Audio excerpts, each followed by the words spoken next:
A while ago, Proxy made a video where he went to sleep in Slayer form and woke up in an alternate timeline. With reborn NPCs, a camp full of goblins and tieflings, and 4 naked Gales. Everyone kept asking for an explanation, so I'm going to show you how this glitch works, some of the weirdest side effects, and how to reproduce it so you can experience this absurdity for yourself. The key to this ridiculous bug is the cutscene that plays when you try to long rest in Worm's Lookout after finishing Act 2. When that scene ends, the fight against the Gith begins. But if anything prevents that dialogue from starting, well, then it can't end. Which means no portal and no Githyanki. The reason it's not already daytime after waking up is because of a special setting that was used to stop the night from ending while you fight the Gith and meet the Emperor.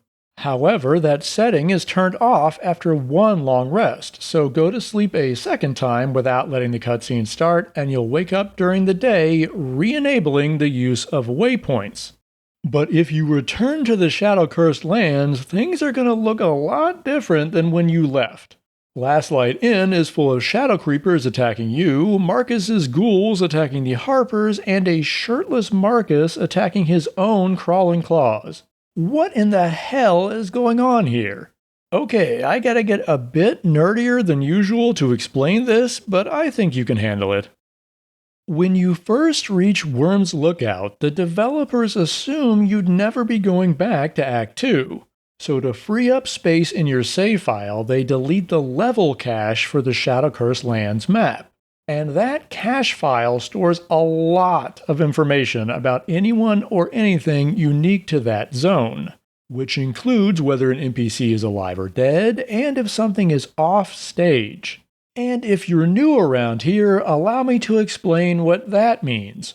When Raphael disappears in a puff of brimstone, he didn't return to Avernus or teleport somewhere else on the map. In fact, he didn't go anywhere. He's just set off stage, which is a special state that makes him invisible, inactive, inanimate, inert, and intangible. If I set him on stage again, you'll see he's still standing right where he was. And that off-stage setting is used all over the place throughout the whole game. If a character or item appears out of nowhere in a certain spot, most of the time it was always there, waiting off-stage. Everything in the game defaults to on-stage, so anything meant to be hidden is set off-stage when each map is first initialized. But that init only happens once, so when that level cache was deleted, everything on that map went back to its default state, which is not the same as how you usually see it. Now, I said everything on that map for a reason. You see, every character or item can be either local or global. Hey, I warned you we were going to get extra nerdy. Local objects only appear on one specific map, unless you carry them with you, but global objects are present on every map and tracked in a separate file. That's why the absolute cultists in Moonrise are all alive again and back where they started, but the tieflings are still right where you left them when you finished Act 2. Most characters had their dialogue set during the initialization, so only a few will have anything to say. And NPCs you killed before will also give XP if you kill them a second time. Characters don't give XP again when they're resurrected, but these NPCs weren't revived, they're just undead. No, D-dead? However, most characters that drop a unique item when they die won't drop a second one, and the same is true for chests. I know I'm really going to lose most of y'all if I start explaining treasure tables, stat blocks, and templates. But the short version is that most items won't drop more than once with a few exceptions, like the Boots of Apparent Death in this sarcophagus or the Twist of Fortune mace from Oh hey, she's walking around in naked elf form, because all her armor pieces are applied during that init that only happens once. Malice Thorn stole Art's loot back while you were gone so you can loot it again. But Thisabald doesn't have anything. Hey, sorry, Proxy here. Do you mind hurrying up and talking about the 4 naked Gales, please? That's mainly what I want to know about. I mean, I thought that loot joke was pretty good, but alright, I'll explain the Gales. They're all hanging out in the main camp, and if you look closely, you can see there's also a 5th naked guy in there, but that one's not Gale. As you can probably guess, all of these characters are usually off stage, but why are they here at all? If you've ever romanced Gale, you might have already figured it out, but I'll clear things up for everyone else. One of the Gales is teleported into place with a copy of the real Gale's equipment to act as his mirror image, and this is the only one of the group that has any dialogue. The crown. During the last night alive scene, if you're dating Gale and choose to step it up to a full partnership, you get to spend the night with him in a world of illusions. And that is where all the other naked NPCs come into play. Those two astral projections that float up into the sky are one of the other Gales and that random bald guy transformed to look like your avatar. Those last two Gale copies appear and get in on the action later in the scene. And they're all hiding right here in your camp every time you play. With that out of the way, let's get back to Last Light Inn and explain some of what's going on over there. The vines only attack you because the Harpers would normally all be shadow cursed by the time they pop up, so they only see the player faction as the enemy. Likewise, Marcus is attacking his own claws because his default faction is friendly to the Harpers so that he'll blend in while in disguise. Oh, and for some reason he doesn't equip his armor until the initialization runs, leaving him topless for now. A lot of nudity caused by this glitch. Other than that, there's also all the waves of shadow-cursed undead standing in a big pile near Halsin's portal without attacking it, and this boat. It's meant to start off stage, then become visible once the prisoners ride the boat from moonrise to last light. And it's not really floating in the water, they just turned its gravity off. But during a normal playthrough, the chances are very good that you've never seen the boat in this spot. If you've ever seen it at all, it was probably up here on the roof. When you load a save in Act 2, while the boat is still off stage, it'll be sent here. Why? I don't know. I sorta know. After a lot of testing, my best guess is that the starting position for the boat doesn't really give it enough room to fit properly, so it's sent to the nearest viable location. I assume this because if you block that spot on the roof with a character before saving and loading, then set the boat on stage, we can see that it went over here instead. So what if we block that spot too? Then it moves to this other roof.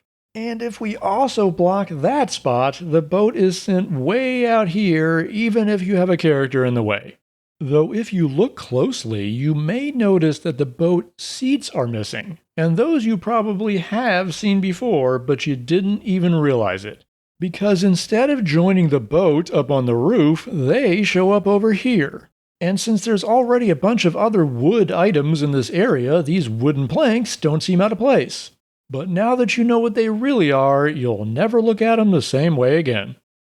Inside the Gauntlet of Shar, all the umbral trimmers will already be on stage spitting out dark justiciars. But if you make it past all of them to Balthazar's room, you'll see Nier? The original Nier is still back in Grimforge, but if you sided with him and didn't turn him away from the Absolute, this Nier becomes the new Nier. Except in that case, he'd look like this. Over at the self-same trial, the umbral gem is just sitting out in the open. But if you head into the main room, you'll find all 4 of the dummy NPCs that normally transform into each of your party members.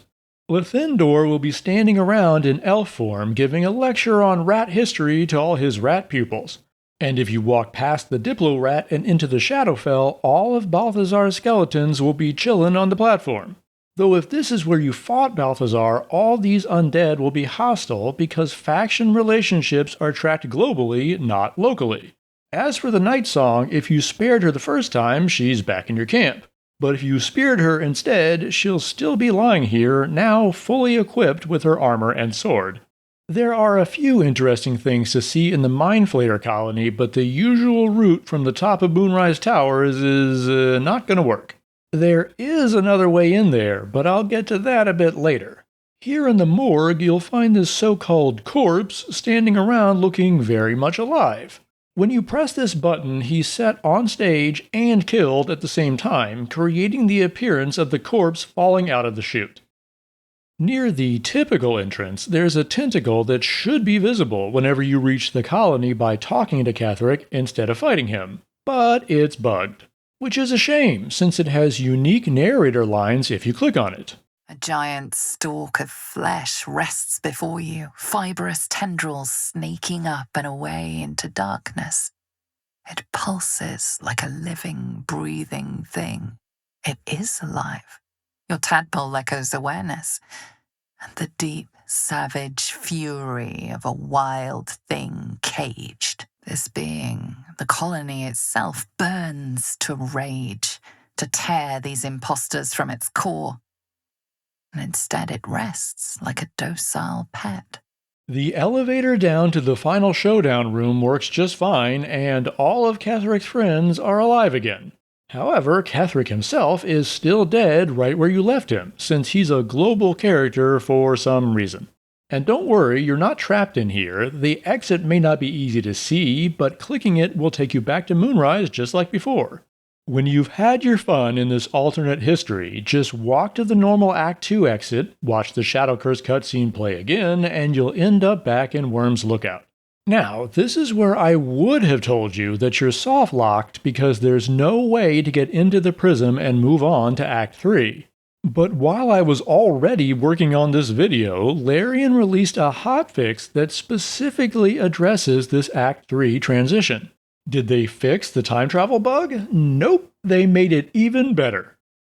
After that patch, if you save your game in Worm's Lookout when it's already daytime, but without ever starting the event to enter the prism, then reload that save, the sleep scene will automatically play in broad daylight. This lets you fight off the Gith, save the Emperor, hammer your spacebar while he tells you his whole life story, then return to camp and move on to Act 3. You can even save right next to where the portal is going to spawn, reload, finish the dialogue, and then hop right in without needing to run by the Gith. But why didn't I say anything about going back to Act 1? Because those waypoints are blocked as soon as you first step inside the Shadowfell. However, there's a trick used by speedrunners that allows you to jump right into the Mind Flayer colony, letting you finish Act 2 without needing to go to the Shadowfell. This is also the method I mentioned earlier to get back inside the colony after time traveling.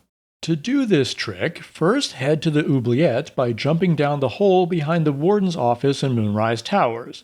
Then move to this spot and zoom your camera out so that you can see over the wall into the morgue in the colony. If you can't get your angle right, try switching to tactical camera. Your character will need a long jump distance, which is easiest to obtain from Enhanced Leap, though if you've got a bunch of Potions of Glorious Vaulting lying around, those work too. Point your mouse cursor in front of the path of the Intellect Devourer while repeatedly pressing jump and simultaneously pressing interact very quickly, probably faster than you can do by left-clicking by hand. A common method for dealing with this is binding interact to the mouse wheel, then rolling it with one hand while pushing the jump key with the other. You'd need to do this with all party members, then finish the colony and take out Catherick as usual. In case that all sounds like too much work just to see how weird Act 1 can get when you go back in time, I'll show you some of the highlights. Trying to get into the Grove is going to be a challenge, since about half of Minthara's raiders are waiting right outside, usually off-stage. Take them out and you've got to get past the vines, which are also meant to be off-stage. Without the vines in the way, you'd see that behind the gate there's a second backup gate. Normally, the only time this appears is when you destroy the regular gate and then send Minthara to the Grove. The Tieflings get upset if you do that after the goblins are already on the way, but if you do it any time before that, they don't mind at all. It makes for a nice shortcut. The inside of the Grove will mostly look the same as when you left it, since the state of the Grove is tracked in the global database. But all the Tieflings will be gone, except for Cannon, who's come back to life. Though his grave is still over here, along with Eridan's and Zevlor's graves, even if neither of them died. It looks like Auntie Ethel is near her usual spot, but that ain't really her. The genuine hag is a global character, so she's long gone. This one is a dummy used as a voice override and as the visual model for her human disguise. But she copies the faction and behavior of the real hag, which is why she's aggressive, and why, if given a turn in combat, she'll summon her masked assistants all the way over inside the lair. As for the druids, Findle will be up and about defending himself against the goblins in the underground passage. It's not really a fair fight, so you'll need to intervene if you want to keep him alive. And in Kaga's room, you'll see the super special staff that she gives only to druids just sitting around up here. It's too high to reach, but with a little magical nudge, you can snatch it for yourself. If you head to camp, you'll immediately go into combat with a horde of goblins with some tiefling friends for backup. Most players are never going to see any of these characters because the tieflings only show up as replacements if specific refugees died before the party. And the goblins are here for the evil goblin party after siding with Minthara and raiding the grove. Though in that case, they'd all be friendly to you instead. Halsin will stand around in his usual Act 1 camp spot, but Jaheira doesn't have a set location since you could never take her back here after she joins the party. However, Isabel and Nightsong do have designated spots in this particular camp, even though they could never show up here. Very mysterious. Speaking of those goblins, most of them that you may have killed the first time around are alive again and still hostile to you because of faction relationships. But the group inside the Shattered Sanctum doesn't have its relation changed when they go into combat with you, so they're all neutral. Though because of flags that are still set from your first encounter with them, they're already at their battle stations. Gut will be alive, but the Drow and the Dror are both global characters, so they're still dead. Elsewhere in Act 1, you can finally meet Edwin while he's still alive, though his siblings have abandoned him. He doesn't have anything to say, of course, but at least you can pickpocket that piece of the spear from him. And over here, we find the magma method that shows up during Gale's death ritual. It always teleports to wherever you blow the flute, but the developers decided to set its starting position right in front of Gale's portal, instead of in the asylum where you would expect to find it. Oh, and Karlak may not have her own ritual, but she does have her own head sitting here in the toll house, meaning she can pick it up and hold on to it so she doesn't lose it. And the fake Paladins of Tyr will all be alive but won't fight back even as Karlak takes revenge on them. The Githyanki Patrol is almost all global characters, so they're long gone, giving you a chance to say hi to the Flaming Fist on the bridge without a dragon in sight. The Underdark has a number of oddities going on, but chief among them is the Boulette, who has clones at each of the potential combat spots. These are here to help with the routine that lets the real Boulette pop out of the ground and dig back in again. They may look like the Boulette, but they were never meant to be seen, since going into combat with something nearby while you can see them does this. Before we wrap up the tour, let's head over to the Creche, or at least try to. Even if you never swiped the Blood of Lathander and activated the lance, the building will be destroyed anyway. Why? Because these level templates start loaded and are normally unloaded until you destroy the Creche. Why? Well, I'll let the developers explain that one. Fortunately, we can still get inside by using the waypoint, though if you fought the Gith in the past, they'll still be angry at you for the same reason the goblins were. But if you try to leave the building, you won't be able to move, since those level templates we talked about have movement blocked on the AI grid, which is what the game uses to determine where you can walk, among many other things. Okay, so if you want to cause this bug on purpose, how do you do it? As I mentioned at the beginning, you need to stop yourself from getting pulled into the cutscene that plays right after you begin a long rest in Worm's Lookout. There are a few ways to do that, though the simplest is to put the artifact or pixie bell onto a custom hotkey. Click Long Rest, and then immediately start mashing on that hotkey to start a conversation with the item before the screen fades out. End that dialogue and the long rest will complete without the cutscene playing. If you don't think you got the finger speed to pull that off, then you can also use Feign Death on your character before beginning the long rest. But that will only stop that one character from talking, letting another party member start the cutscene anyway. So you'll need to prepare by walking around camp and kicking everyone else out of the group.